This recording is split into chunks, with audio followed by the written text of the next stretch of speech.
Hey everybody, welcome to my E3 extravaganza. That's what I'm calling it. I'm not gonna turn back. I already called it that, even though it's a stupid title. I checked out Fable Legends, and oh my god. I may have just played the villain side of the game, but I think it's really weird that they're calling this a Fable game at all. Which, by the way, playing as a villain, you have to be a fan of RTS and strategy games. There's no going around it. You're going to be dealing with a lot in real time, and you have to think on your feet. I played through 3 waves, which featured me being able to use these predetermined forces on the battlefield. The first wave, they were just placed there, I guess, kind of like a tutorial for anyone playing. But then after wave 1, you're able to actually place them wherever you want. Actually, not really wherever you want, because there are columns scattered around, and that is where you have to place the warrior types. The artillery and the archers, I found that you could place them wherever, so it's best to put them behind cover and on a high ground. Oh my god, how dare I forget. So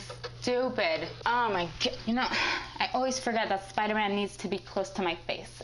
The units I had at my disposal were archers, artillery, warriors, and some assassin type of character that I think the name of it was Puck, and also a big ogre. Just destroys everything. You command your units using a combination of buttons. So let's say you wanted to move someone without attacking somewhere on the battlefield. You would hold down the left trigger first and then move the analog stick to wherever you wanted to move the unit and push the corresponding button. If you wanted to use a special attack, you would hold down the right trigger and again move the analog stick, press the corresponding color.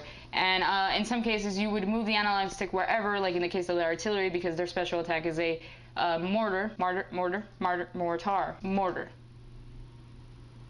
And that's just like an aerial effect. But in the other case of like the assassin guy, the little Puck guy, I think that's the name. I might just be calling him Puck and it might not be the name. In his case, you would have to actually go over a enemy unit and he would then walk over to him in stealth and just pop up and backstab the shit out of him like an assassin would. Archer's special attack is a smoke bomb, which is really useful whenever you have a mine on the field. You just throw a smoke bomb over it and the enemies won't see it coming. In many cases, they did not see it coming. The warrior type of unit just did a full-on charge. I found that they were really useless. I don't know, I didn't like them that much. The ones that I kicked most ass with were the archers and the artillery, and also the assassin guy whenever he came in. He came in like in the 3rd wave.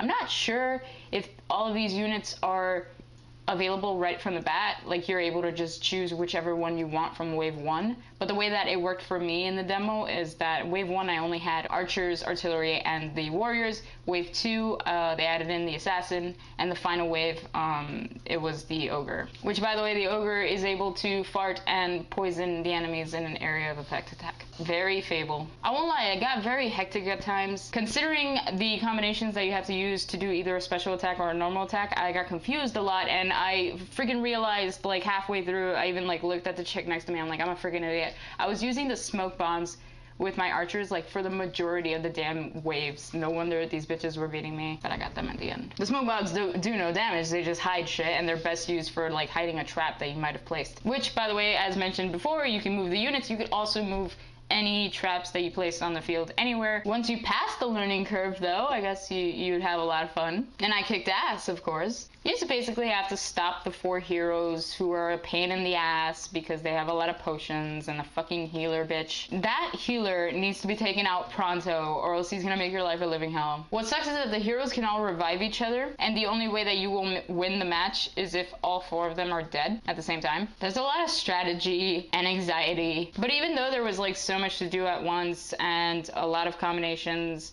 to the buttons, I think that fans of RTSs will actually enjoy playing as the villain, because I think they did the best that they could translating something that was clearly better for PC to a controller on Xbox One. I didn't play the heroes section because I figured it was just the same as playing Fable, except 3 other people with you and different classes in between you all, and you're trying to get to one location. I thought the villain part was much more interesting, so that's the one I played for you guys. But honestly, I felt like this entire game should not have been called Fable. It's kind of weird to me that any company would ever do this, call a game that is nothing like the main series that title. They shouldn't have called it Fable, basically. It's a good game as an RTS if you're a villain, and it's a good co-op game if you're a hero, but it's no Fable. No player choice, no kicking chickens. It's not Fable. But you know, I still had fun with all the ruining of the heroes' lives, so leave a comment down below if you're looking forward to Fable and whether you'd play the villain or the hero, which by the way, if you ever played with me, I'm always gonna be the villain.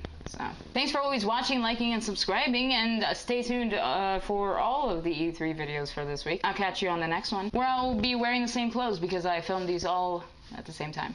Unlike the Metal Gear Solid one, where I found it impossible to talk to you guys on the freaking show floor and not look absolutely insane while doing it. Like, I did it at TGS and I had no freaking problem because nobody understood what I was saying anyway. But here it was like, oh my god, everyone's watching. Anyway, be sure to tune into twinfinite.net for a lot of E3 coverage as well. And click the playlist right here to watch other E3 related videos. Bye! I can't wait to go home. I love it. Bye!